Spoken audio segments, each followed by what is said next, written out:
Hello നമസ്കാരം എല്ലാ കൂട്ടുകാർക്കും ലിച്ചാർട്ടിലേക്ക് സ്വാഗതം. അപ്പോൾ ഈ ഒരു വീഡിയോയിൽ colonialism S N ecological watershed എന്നുള്ള മാധവ് ഗഡ്ഗിൻ്റെ രാമചന്ദ്ര ഗുഹയുടെയും ചാപ്റ്ററാണ് നമുക്ക് ഡിസ്കസ് ചെയ്യാനായിട്ടില്ല. അപ്പോൾ ഇതിൻ്റെ മുന്നിലുള്ള 2 ചാപ്റ്റേഴ്സ് നമ്മൾ ഓൾറെഡി ചെയ്തിട്ടുണ്ട്. കണ്ടില്ലാത്തത് തീർച്ചയായിട്ടും കാണാനായിട്ട് ശ്രദ്ധിക്കുക കേട്ടോ. അപ്പോൾ ഈ ഒരു ചാപ്റ്ററിൽ 2 ഓഥേഴ്സാണ് നമുക്കുള്ളത്, മാധവ് ഗാഡ്ഗിലും അതേപോലെ തന്നെ രാമചന്ദ്ര ഗുഹയും. നമ്മൾ രണ്ടും കേട്ട് പരിചയമുള്ള പേരുകൾ തന്നെയാണല്ലേ. അപ്പോൾ അവരെക്കുറിച്ചുള്ള ഇൻട്രൊഡക്ഷൻ നമുക്ക് കൊടുത്തിട്ടുണ്ട് നമ്മുടെ ടെക്സ്റ്റ് ബുക്കിൽ. അപ്പം ഇവർ രണ്ടുപേരും എന്ന് പറയുന്നത് വളരെ ഇൻഫ്ലുവൻഷ്യൽ ആയിട്ടുള്ള തിങ്കേഴ്സാണ്. ഏത് ഫീൽഡിലാണ്? ഇക്കോളജി അതേപോലെ തന്നെ എൻവയൺമെൻറ്റൽ ഹിസ്റ്ററിയിലൊക്കെ ഒരുപാട് ഫേമസ് ആയിട്ടുള്ള തിങ്കേഴ്സാണ്, ചിന്തകരായിട്ടുള്ള വ്യക്തികളാണ്. അപ്പോൾ അതിൽ മാധവ് ഗാഡ്ഗിൽ എന്ന് പറഞ്ഞിട്ടുണ്ടെങ്കിൽ അദ്ദേഹം എസ്പെഷ്യലി ഒരു എക്കോളജിസ്റ്റാണ്. അതേപോലെ തന്നെ അദ്ദേഹത്തിൻ്റെ ഇക്കോളജിക്കൽ റിസർച്ച് അതേപോലെ തന്നെ എൻവയൺമെൻറ്റൽ പോളിസിയിലൊക്കെ അതിൻ്റെയൊക്കെ ഒരു പയനറിങ് വർക്ക് ചെയ്തിട്ടുള്ള ആളാണ്. അതുകൊണ്ട് തന്നെ ആ മേഖലകളിലൊക്കെ ബെസ്റ്റ് നോൺ ആയിട്ടുള്ള വ്യക്തിയാണ്. അതേപോലെ തന്നെ നമ്മൾ രാമചന്ദ്ര ഗുഹയെ കുറിച്ച് പറയുകയാണെന്നുണ്ടെങ്കിൽ അദ്ദേഹം വളരെ ഫേമസ് ആയിട്ടുള്ള ഹിസ്റ്റോറിയനാണ്, സോഷ്യോളജിസ്റ്റ് ആണ്, അതേപോലെ തന്നെ പബ്ലിക് ഇൻ്റലക്ച്വൽ ആണ്. അങ്ങനെ ഒരുപാട് എസ്പെഷ്യലി ഒരു പാരിസ്ഥിതികമായിട്ടുള്ള മേഖലകളിൽ പ്രാവീണ്യം അല്ലെങ്കിൽ ആ ഒരു മേഖലകളിൽ മുന്നിൽ നിൽക്കുന്ന 2 വ്യക്തികളാണ് മാധവ് ഗാഡ്ഗിലും അതേപോലെ തന്നെ രാമചന്ദ്ര ഗുഹയും. അപ്പോൾ അവരുടെ വർക്കുകളെ കുറിച്ച് കാര്യങ്ങളൊക്കെ നമ്മുടെ ടെക്സ്റ്റ് ബുക്കിൽ കൊടുത്തിട്ടുണ്ട്. പിന്നെ നമുക്ക് പഠിക്കാനുള്ള ഒരു എക്സെപ്റ്റ് എന്ന് പറയുന്നത് ദ ഫിഷർഡ് ലാൻഡ് എന്നുള്ള ആ ഒരു വർക്കിൽ നിന്നും എടുത്തിട്ടുള്ളതാണ് എന്നുള്ളത് മനസ്സിലാക്കുക. അതേപോലെ തന്നെ ഇതിനകത്ത് നമ്മുടെ ഈ ടെക്സ്റ്റിനകത്ത് എന്താണ് പറയുന്നതെന്ന് വെച്ച് കഴിഞ്ഞാൽ കൊളോണിയൽ ബ്രിട്ടനും ഇന്ത്യയും അവിടുത്തെ ഒരു എക്കോളജിക്കൽ റിലേഷൻഷിപ്പിനെ കുറിച്ചാണ് പറയുന്നത്. Ecological relationship between colonial Britain and India. കൊളോണിയൽ ബ്രിട്ടനിലെയും ഇന്ത്യയിലെയും എക്കോളജിയുടെ ഒരു റിലേഷൻഷിപ്പ്, പരിസ്ഥിതിയുടെ ഒരു റിലേഷൻഷിപ്പാണ് ഇവിടെ നമുക്ക് പഠിക്കാനായിട്ടുള്ളത്. ഈ ഒരു ടെക്സ്റ്റിനകത്ത് അതാണ് മെയിനായിട്ടും പറയുന്നത്. അപ്പോൾ അതേപോലെ തന്നെ ഇതിനകത്ത് ഇക്കോളജിക്കൽ ഇമ്പീരിയലിസത്തിനെ കുറിച്ച് പറയുന്നുണ്ട്. ഇക്കോളജിക്കൽ ഇമ്പീരിയലിസം എന്ന് പറഞ്ഞാൽ നമുക്ക് മലയാളത്തിൽ പറയുകയാണെങ്കിൽ പാരിസ്ഥിതിക സാമ്രാജ്യത്വം എന്നൊക്കെ പറയാം. അതായത് ഇവരുടെ ഇമ്പീരിയലിസം അല്ലെങ്കിൽ സാമ്രാജ്യത്വം എന്ന് പറഞ്ഞാൽ മനുഷ്യരുടെ അല്ലെങ്കിൽ ജസ്റ്റ് പൊളിറ്റിക്കൽ ആയിട്ടുള്ള ആസ്പെക്റ്റിലോ മാത്രമായിരുന്നില്ല, പാരിസ്ഥിതികമായിട്ടുള്ള മേഖലകളിൽ കൂടെ ബ്രിട്ടീഷ് ആളുകളുടെ അല്ലെങ്കിൽ കോളനൈസേഴ്സിൻ്റെ ആ ഒരു കൈകടത്തൽ അല്ലെങ്കിൽ ആ ഒരു സാമ്രാജ്യത്വ മനോഭാവം നമുക്ക് കാണാനായിട്ട് സാധിച്ചിട്ടുണ്ടായിരുന്നു എന്നുള്ളൊരു പോയിന്റ് ഓഫ് വ്യൂവിലാണ് ഈ ഒരു വാക്ക് എഴുതിയിട്ടുള്ളത്. അതേപോലെ തന്നെ അതിൽ ആൽഫ്രഡ് ക്രോസ്ബിയുടെ ഒരു പോർട്ട്മാൻഷ്യൂ ബയോഡാറ്റ എന്നുള്ള കോൺസെപ്റ്റിനെ കുറിച്ച് അതേപോലെ അദ്ദേഹത്തിൻ്റെ ഐഡിയാസൊക്കെ ഇതിനകത്ത് ആഡ് ചെയ്തിട്ടുണ്ട്. അപ്പോൾ അദ്ദേഹത്തിൻ്റെ പോർട്ട്മാൻഷ്യൂ ബയോഡാറ്റ എന്നുള്ളതിൻ്റെ മീനിങ് നമ്മുടെ ഗ്ലോസറിയിൽ കൊടുത്തിട്ടുണ്ട്. അതായത് term used by Alfred Crosby to describe the plants, animals and diseases that Europeans brought with them during colonization, often leading to environmental and social disruptions. അതായത് പോർട്ട്മാൻഷ്യൂ ബയോഡാറ്റ എന്നതുകൊണ്ട് ആൽഫ്രഡ് ക്രോസ്ബി ഉദ്ദേശിക്കുന്നത് എന്താണെന്ന് വെച്ച് കഴിഞ്ഞാൽ ഇത്തരത്തിൽ കോളനിവൽക്കരണത്തിൻ്റെ ഭാഗമായിട്ട് യൂറോപ്യൻസ് കോളനൈസേഴ്സ് നമ്മുടെ നാട്ടിലേക്കൊക്കെ വന്ന സമയത്ത് അവർ കൂടെ കൊണ്ടുവന്നിട്ടുണ്ടായിരുന്ന പ്ലാന്റ്സ് ആയിക്കോട്ടെ, അനിമൽസ് ആയിക്കോട്ടെ, ഡിസീസസ് ആയിക്കോട്ടെ, അസുഖങ്ങളായിക്കോട്ടെ, എല്ലാത്തിനെയും കൂടെ ചേർന്നിട്ട് അവർ കൊണ്ടുവന്നിട്ടുള്ള എല്ലാ കാര്യങ്ങളെയും കൂടെ ചേർത്തിട്ടാണ് പോർട്ട്മാൻഷ്യൂ ബയോഡാറ്റ എന്നതുകൊണ്ട് ആൽഫ്രഡ് ക്രോസ്ബി, നമ്മുടെ മാധവ് ഗാഡ്ഗിലും രാമചന്ദ്ര ഗുഹയല്ല കേട്ടോ, ആൽഫ്രഡ് ക്രോസ്ബി പറഞ്ഞിട്ടുള്ളത്. അപ്പോൾ ആ ഒരു ടേമും അതിനകത്ത് വരുന്നുണ്ട്. അപ്പോൾ അതെന്താണ് എന്നുള്ളത് ജസ്റ്റ് ഒന്ന് അറിഞ്ഞിരിക്കുക കേട്ടോ. പിന്നെ നമ്മുടെ ആ ഒരു കോളനൈസേഷൻ്റെ കാലഘട്ടങ്ങൾ നമ്മൾ നോക്കുകയാണെങ്കിൽ അമേരിക്ക അതേപോലെ തന്നെ ഓഷ്യാനിയയിലൊക്കെ നോക്കുന്ന സമയത്ത് അവർക്ക് അവിടെ ഈ കോളനൈസേഴ്സിന് അല്ലെങ്കിൽ ഈ പറയുന്ന യൂറോപ്യൻസിന് എന്തിനു സാധിച്ചിട്ടുണ്ട്? അവരുടെ ആ ഒരു ആധിപത്യം എല്ലാ മേഖലയിലും സാമൂഹികപരമായിട്ടുള്ള, രാഷ്ട്രീയപരമായിട്ടുള്ള, അതേപോലെ സാമ്പത്തികപരമായിട്ടുള്ള ജനങ്ങളുടെ ഇടയിലായിക്കോട്ടെ അല്ലെങ്കിൽ പരിസ്ഥിതി കാര്യത്തിലായിട്ട് കംപ്ലീറ്റ്ലി അപ്ലൈ ചെയ്യാനായിട്ട് അവരെ കൊണ്ട് സാധിച്ചിട്ടുണ്ട്. എന്നിട്ട് അവിടെ ഒരു നിയോ യൂറോപ്സ് ആക്കി മാറ്റാൻ വേണ്ടിയിട്ടുള്ള ആ ഒരു വ്യഗ്രത അവരവിടെ കാണിച്ചിട്ടുണ്ട്. അതേസമയം ഇന്ത്യയുടെ കേസ് വരുന്ന സമയത്ത് അവിടെ ഇന്ത്യ മാക്സിമം എന്ത് ചെയ്തിട്ടുണ്ട്? റെസിസ്റ്റ് ചെയ്ത് നിന്നിട്ടുണ്ട്. എക്കോളജിക്കൽ ആയിക്കോട്ടെ, ഏത് തരത്തിലായിക്കോട്ടെ അവിടെ മാക്സിമം റെസിസ്റ്റ് ചെയ്യാൻ വേണ്ടിയിട്ട് സാധിച്ചിട്ടുണ്ട്. അപ്പോൾ അതുകൊണ്ട് തന്നെ കംപ്ലീറ്റ്ലി ആ ഒരു യൂറോപ്പിലെ കാര്യങ്ങൾ ഇവിടെ അടിച്ചേൽപ്പിക്കാൻ വേണ്ടിയിട്ട് യൂറോപ്യൻസിനെ കൊണ്ട് സാധിച്ചിട്ടില്ല. ഒരു നിയോ യൂറോപ്പാക്കി മാറ്റാൻ ഇന്ത്യനെ അവരെ കൊണ്ട് സാധിച്ചിട്ടില്ല. കാരണം നമ്മൾ മാക്സിമം പ്രതിരോധം തീർത്ത് നിന്നിട്ടുണ്ട്. പക്ഷേ അവിടെ എന്ത് സംഭവിച്ചിട്ടുണ്ട്? Restructuring of traditional food systems and forest governance.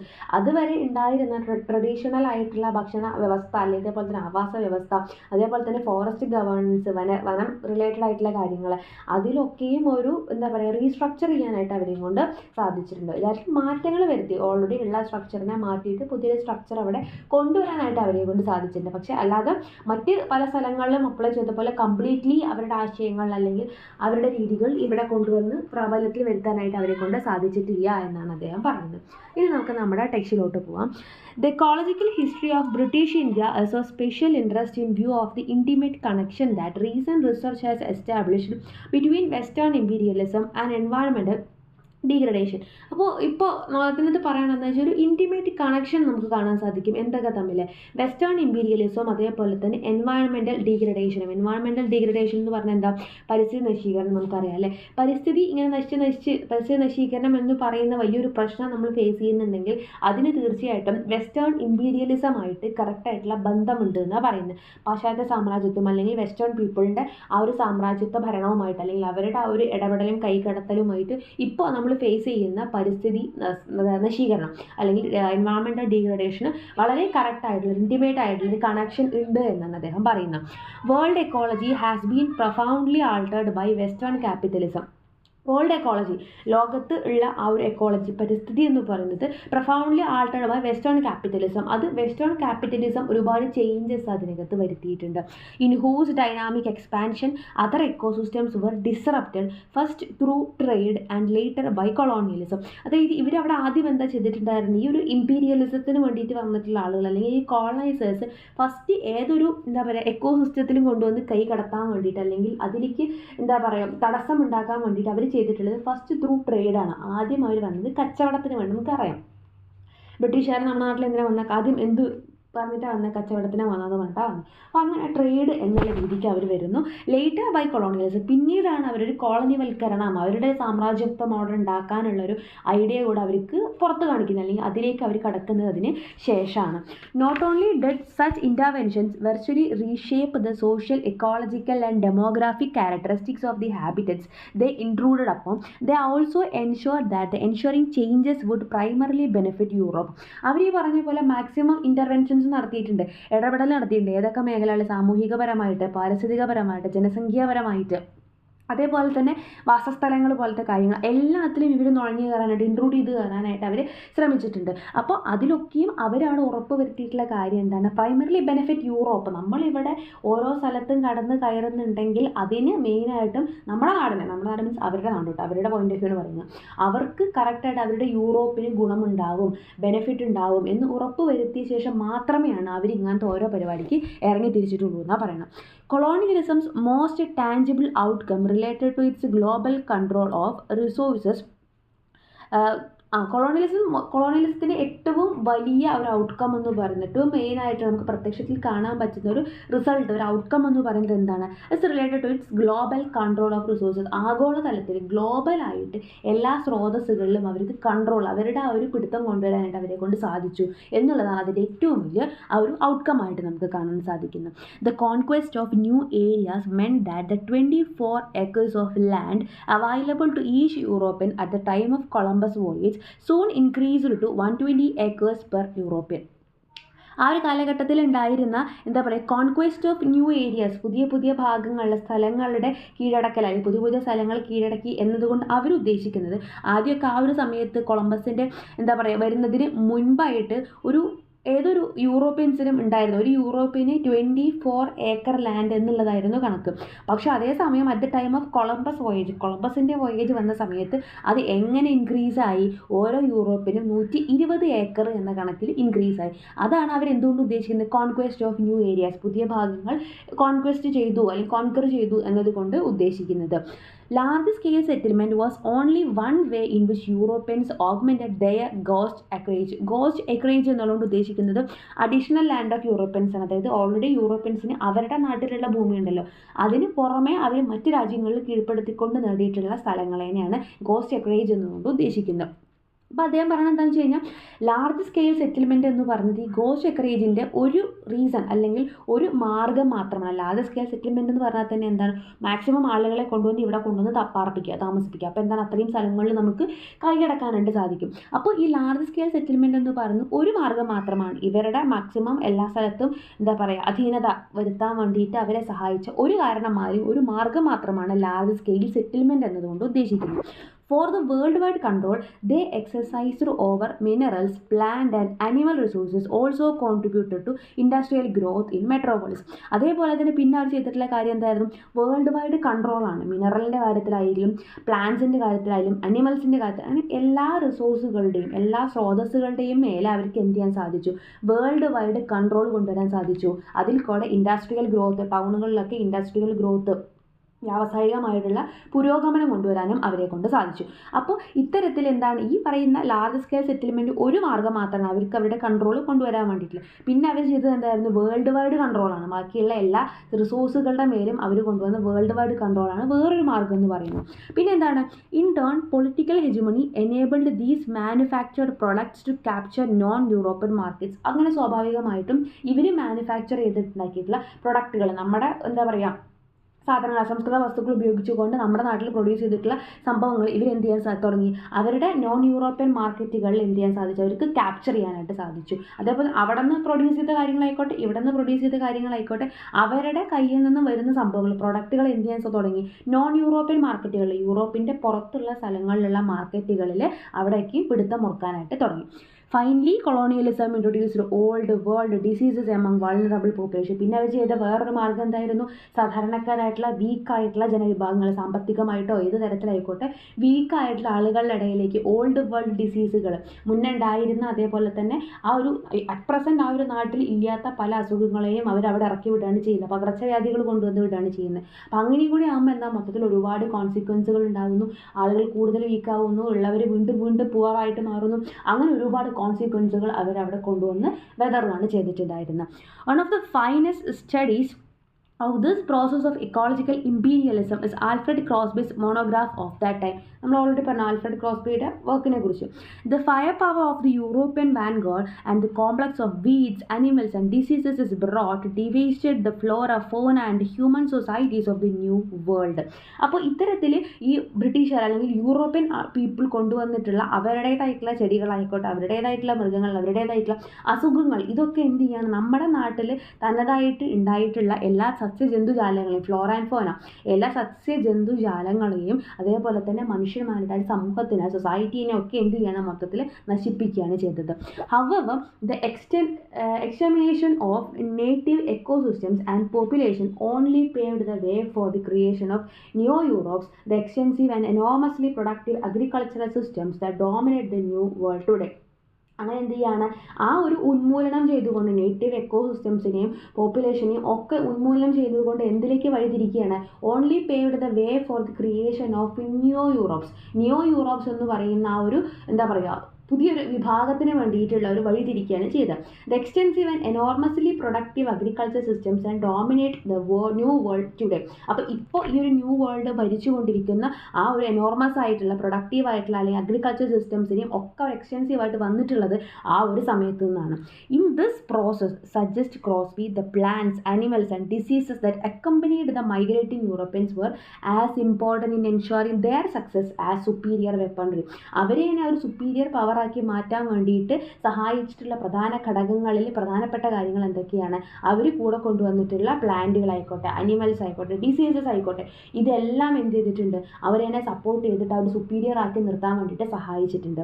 In this fascinating yet chilling account of the biological expansion of Europe, Crosby pauses briefly to investigate the areas that he believes were within reach but beyond grasp, the complex old world civilization in the Middle East, China and India. അപ്പോൾ അദ്ദേഹം പറയുകയാണെങ്കിൽ ഇത്തരത്തിൽ നമ്മളിപ്പോൾ already മുന്നത്തെ പാരഗ്രാഫിൽ പറഞ്ഞു, അതായത് അവരുടെ അസുഖങ്ങളും അവരുടെ എന്താ പറയുക ജീവികളും എല്ലാ സംഭവങ്ങളും കൊണ്ടുവന്നിട്ട് എന്ത് ചെയ്തു, അവിടെയുള്ള ഓൾറെഡി പല രാജ്യങ്ങളിലും പോയിട്ട് അവിടെയുള്ള തനതായ എല്ലാ കാര്യങ്ങളും മനുഷ്യരെയും പ്രകൃതിയും ഒക്കെ നശിപ്പിച്ചിട്ട് അവരുടേതായ ന്യൂ യൂറോപ്പാക്കി അവിടെ മാറ്റിയെന്ന് പറഞ്ഞിട്ടുണ്ടായിരുന്നു. അതേ സെയിം സിറ്റുവേഷനെ തന്നെ കാര്യമായിട്ട് കംപ്ലീറ്റ് ആയിട്ട് ബാധിക്കാത്ത, within reach but beyond grasp, അതായത് എത്തിപ്പെടാൻ പറ്റുകയും ചെയ്യും പക്ഷെ മനസ്സിലാക്കാൻ പറ്റുകയും ചെയ്യാതിരുന്ന ഒരുപാട് സ്ഥലങ്ങൾ വേറെ ഉണ്ടായിരുന്നു എന്നാണ് പറയണത്. എസ്പെഷ്യലി അവരെടുത്ത് പറയുന്നത് മിഡിൽ ഈസ്റ്റ്, ചൈന ആൻഡ് ഇന്ത്യയൊക്കെയാണ്. അവിടെയൊക്കെ അവർക്ക് കംപ്ലീറ്റ് ആയിട്ട് തൊട്ട് മുന്നത്തെ പാരഗ്രാഫിൽ പറഞ്ഞ പോലെ ന്യൂ യൂറോപ്പാക്കി മാറ്റാനായിട്ട് അവരെ കൊണ്ട് സാധിച്ചിട്ടില്ല. He argues that population densities, resistance to disease, agricultural technology and sophisticated socio-political organizations all made these areas more resistant to the ecological imperialism of Europe. അപ്പം എന്തുകൊണ്ടാണ് ഇന്ത്യ, ചൈന പോലെയുള്ള രാജ്യങ്ങൾക്ക് ഇവരെ കംപ്ലീറ്റ്ലി അവരുടെ അധീനതയിൽ വരാൻ സാധിക്കാതിരുന്നത്, അവർക്ക് കംപ്ലീറ്റ് നശിപ്പിക്കാൻ സാധിക്കാതിരുന്നത്? അതായത് അവിടെയുള്ള ആളുകളുടെ, ജനങ്ങളുടെ സാന്ദ്രത, പോപ്പുലേഷൻ ഡെൻസിറ്റി, അതേപോലെ തന്നെ അവരുടെ രോഗപ്രതിരോധ ശേഷികൾ, അതേപോലെ തന്നെ അവരുടെ കയ്യിൽ ഓൾറെഡി തനതായിട്ടുള്ള അഗ്രികൾച്ചറായിട്ടുള്ള കാർഷികപരമായിട്ടുള്ള ടെക്നോളജികൾ, അതേപോലെ തന്നെ അവരുടെ സോഷ്യോ പൊളിറ്റിക്കൽ ഓർഗനൈസേഷൻസ്, ഇതെല്ലാം കൂടെ നിന്നിട്ട് പ്രതിരോധം തീർക്കുകയാണ്. എന്തിനു വേണ്ടിയിട്ട്? യൂറോപ്യൻ ഇമ്പീരിയലിസത്തിൻ്റെ എതിരായിട്ട്. എക്കോളജിക്കലി പാരിസ്ഥിതികമായിട്ട് യൂറോപ്യൻസ് അവിടെ ഇമ്പീരിയലിസം അപ്ലൈ ചെയ്യുന്നതിൽ നിന്ന് പ്രതിരോധം തീർക്കുകയാണ് നമ്മൾ ചെയ്തിട്ടുള്ളത്. അപ്പോൾ അതുകൊണ്ടാണ് അവർക്ക് കംപ്ലീറ്റ്ലി നമ്മുടെ ആ ഒരു പരിസ്ഥിതിനെ ബാധിക്കാനായിട്ട് സാധിക്കാതിരുന്നത്. Thus, the rule is that although Europeans may conquer the tropics, they do not Europeanize the tropics, not even countrysides with European temperatures. അവർ സംഭവം ശരിയാണ്, നമ്മുടെ ട്രോപ്പിക്സ്, നമ്മുടെ ഉഷ്ണമേഖലകൾ, ഈ ഒരു ടെമ്പറേച്ചർ കൂടുതലുള്ള ഭാഗങ്ങൾ അതിനെ ഉദ്ദേശിക്കുന്നത്. അപ്പോൾ അവിടെയൊക്കെയും അവർ സംഭവം ശരിയാണ്, അവർ കോൺക്വർ ചെയ്തു, അവരടക്കി ഭരിക്കാനും അവർക്ക് കീഴടക്കാനും ഒക്കെ സാധിച്ചു. പക്ഷെ അവർക്ക് എന്ത് സാധിച്ചില്ല? Do not Europeanise the tropics. അവിടുത്തെ എല്ലാ സിസ്റ്റത്തിനെയും അല്ലെങ്കിൽ കംപ്ലീറ്റ് ഒരു പരിസ്ഥിതിനെ യൂറോപ്യനൈസ് ആക്കി മാറ്റാനായിട്ട് അവരെയും കൊണ്ട് സാധിച്ചില്ല. അത് മേ ബി ഉൾഭാഗങ്ങളിൽ പോലും എന്ത് ചെയ്യാൻ സാധിച്ചില്ല, അവരെയും കൊണ്ട് സാധിച്ചില്ല എന്നാണ് പറയണം. As Crosby so skillfully demonstrate their Portmanship biodata, his collective term for the organisms the colonizing whites brought with them, enabled the European powers to easily overrun the temperature regions of North and South America as well as the continent of Oceania. നമ്മൾ already പറഞ്ഞു, അദ്ദേഹത്തിൻ്റെ ക്രോസ്ബിയുടെ പോർട്ട്മാൻഷിപ്പ് biodata എന്താണെന്ന് നമ്മൾ കണ്ടിട്ടുണ്ടായിരുന്നു. Europeans കൂടെ കൊണ്ടുവന്നിട്ടുള്ള എല്ലാ അസുഖങ്ങളും, ചെടികളായിക്കോട്ടെ, മൃഗങ്ങളായിക്കോട്ടെ, അസുഖങ്ങളായിക്കോട്ടെ, എല്ലാ സംഭവങ്ങളും കേട്ടോ.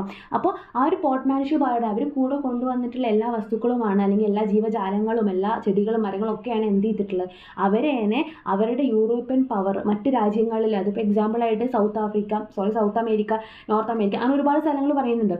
അങ്ങനത്തെ പല പല രാജ്യങ്ങളിൽ അവരുടെ ആധിപത്യം കംപ്ലീറ്റ്ലി സ്ഥാപിക്കാൻ വേണ്ടി, അവർക്ക് ഓക്യുപ്പൈ ചെയ്യാൻ വേണ്ടി ഹെൽപ്പ് ചെയ്തിട്ടുള്ളത് ഈ പറയുന്ന പോർട്ട്മാൻഷിപ്പ് ബയോഡാറ്റയാണ്. They had to perforce adopt a different strategy in older and more ecologically resistant civilizations like India and China. അപ്പോൾ അതുകൊണ്ട് തന്നെ ഇന്ത്യ, ചൈന പോലെയുള്ള കുറച്ചും കൂടെ സ്ട്രോങ് ആയിട്ടുള്ള, അല്ലെങ്കിൽ ലോജിക്കലി റെസിസ്റ്റൻ്റ് ആയിട്ടുള്ള സിവിലൈസേഷന് വേണ്ടിയിട്ട് അവർക്ക് വേറെ പുതിയ തരത്തിലുള്ള സ്ട്രാറ്റജികൾ അവർക്ക് അപ്ലൈ ചെയ്യേണ്ടതായിട്ട് വരുമായിരുന്നു. Here they set up initially as traders and military advisors, later making the transition to rulership either directly or by proxy. അപ്പോൾ അതുകൊണ്ട് തന്നെ അവരെന്ത് ചെയ്യുകയാണ്, അവർ ആദ്യം വന്ന് തന്ത്രപരമായിട്ട് എന്ത് പറഞ്ഞുകൊണ്ടാണ്, അവർ ട്രേഡിന് വരികയാണെന്ന് പറഞ്ഞിട്ടാണ്. പിന്നീട് ആദ്യം ട്രേഡാണ് അല്ലെങ്കിൽ മിലിറ്ററി അഡ്വൈസർ ആണെന്നൊക്കെ പറഞ്ഞിട്ട് വന്നു. പിന്നീടാണ് അവരവിടെ ഒരു ഭരണം അല്ലെങ്കിൽ റൂളർഷിപ്പ് അവിടെ അപ്ലൈ ചെയ്യാനായിട്ട് സ്റ്റാർട്ട് ചെയ്തിട്ടുള്ളത്. മേ ബി ഡയറക്റ്റ്ലി ആവാം അല്ലെങ്കിൽ ഇൻഡയറക്റ്റ്ലി ആവാം.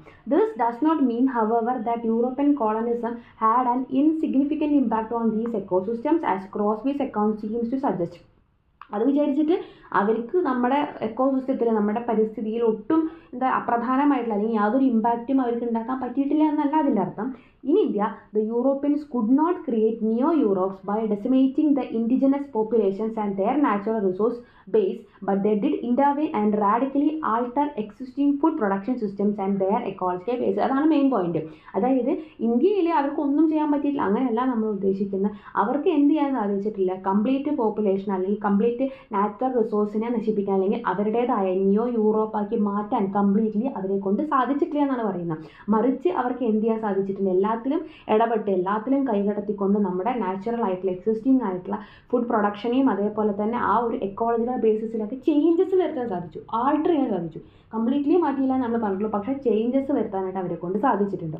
If in the neo-Europes, ecological imperialism paved the way for political consolidation, in India, the causation ran the other way. Their political victory equipped the British for an unprecedented intervention in the ecological and social fabric of Indian society. ഇന്ത്യയുടെ case വരുമ്പോൾ അവിടെ എന്താ സംഭവിച്ചിട്ടുള്ളത്, കറക്റ്റായിട്ടുള്ളൊരു intervention വന്നിട്ടുള്ള എന്തിലായിരുന്നു, in the ecological and social fabric of Indian society. ഇന്ത്യയുടെ ആ ഒരു സോഷ്യൽ ഫാബ്രിക്കിനകത്ത് അല്ലെങ്കിൽ ആ ഒരു എക്കോളജിയുടെ അകത്ത് ഇൻ്റർവെൻഷൻ ചെയ്യാൻ വേണ്ടിയിട്ടാണ് അവരെ കൊണ്ട് സാധിച്ചിട്ടുള്ളത്. Moreover by exposing their subjects to the seductions of the industrial economy and consumer society, the British ensured that the process of ecological change they initiated would continue and indeed intensify and they left India ഷോസ്. അപ്പോൾ അദ്ദേഹം പറയുന്നത് അവരുടെ ബ്രിട്ടീഷേഴ്സിന് അല്ലെങ്കിൽ എന്താ പറയുക കോളനൈസേഴ്സിൻ്റെ അല്ലെങ്കിൽ യൂറോപ്യൻസിൻ്റെ point of വ്യൂവിൽ അവരെന്താ പറയുന്നത്, അവർ ഓൾറെഡി ആൾട്ടർ ചെയ്തിട്ടുള്ള ചേഞ്ചസ് വരുത്തിയിട്ടുള്ള ഈ ഒരു എന്താ പറയുക എക്കോളജി ആയിക്കോട്ടെ സൊസൈറ്റി ആയിക്കോട്ടെ അത് എന്ത് ചെയ്യും, അവർ ഈ ലാൻഡ് വിട്ടു പോയതിന് ശേഷവും ആ ഒരു ചേഞ്ച് കണ്ടിന്യൂ ചെയ്തുകൊണ്ടേയിരിക്കും. ആ ഒരു ചേഞ്ചിൻ്റെ ഇൻറ്റൻസിറ്റി കൂടും, ആ തീവ്രത കൂടുമെന്നല്ലാണ്ട് അത് കുറയാൻ പോകുന്നില്ല എന്ന് ഉറപ്പ് വരുത്തിക്കൊണ്ട് തന്നെയാണ് അവർ ഇവിടുന്ന് പോയിട്ടുള്ളത്. This and the following chapter focus on possibly the most important aspect of the ecological encounter between Britain and India, the management and utilization of forest resources. അപ്പോൾ ഈ ഒരു ചാപ്റ്ററും ഇവിടുന്ന് അങ്ങോട്ടുള്ള ചാപ്റ്ററിലും കാര്യമായിട്ട് പറയുന്നത് എന്ത് തന്നെയാണ്, എന്താ പറയുക, ബ്രിട്ടൻ്റെയും ഇന്ത്യയുടെയും ഒരു എക്കോളജിക്കൽ എൻകൗണ്ടറിനെ കുറിച്ച് തന്നെയാണ്. ഫോറസ്റ്റ് റിസോഴ്സിൻ്റെ യൂട്ടിലൈസേഷനെ കുറിച്ചും മാനേജ്മെൻറ്റിനെ കുറിച്ചും അവർ വരുത്തിയിട്ടുള്ള ചേഞ്ചസിനെ കുറിച്ചും തന്നെയാണ് ഇതിനകത്ത് പറയുന്നത്. അപ്പോൾ ഇത്രയാണ് ഈ ചാപ്റ്ററിൽ പറയുന്നത്. Thank you.